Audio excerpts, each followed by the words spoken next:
او 400 چاولې په دې وجه ډېرې مشهورې شوې چې مخکې دا به خلکو په دې واده کې ډېرې زیاتې خوښولې.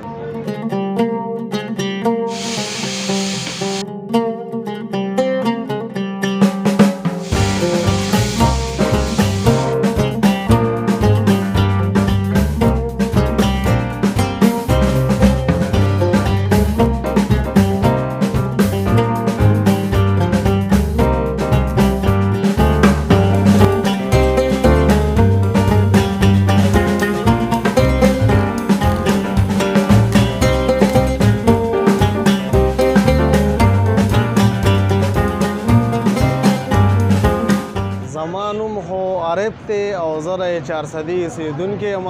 زموږ عمده علاقه ده، دا پیدایش دی د دې علاقې. د رزړو شیخ آباد یو موږ او لومبې موږ دا کار چالو کو په 2007 کې.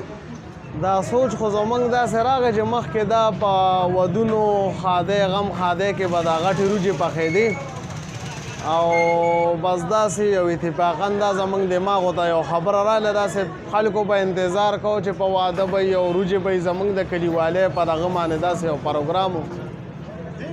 د هغې نه پس زموږ دماغو کې بس دا خبره راغله چې یاره دا کار موږ په بازار کې ولې نه چالو کوو.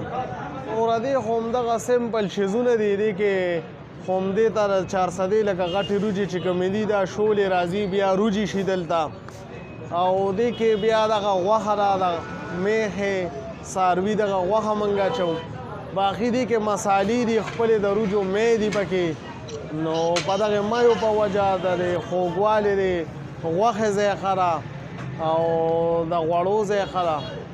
زموږ خو لکه طریقې کار دا دی چې موږ دې بازار ته روباسو نو موږ د 12 دیګو نه والې درته 1500 دیګو پورې دلته بازار ته روباسو. باقي موږ له خلک اډر راکوي، د چا واده وي، د چا غم وي. نن سبا خو د دې مدن ډېر بیخي زیات کم دی، خو لکه موږ هغه خپل معیار برقرار ساتلی دی. حالانکې غوړي تاسو ته پته ده چې ډېره زیات ګران شوي دي، داسې دا روجې هم ډېرې زیاتې ګرانې شوي دي بې انتها.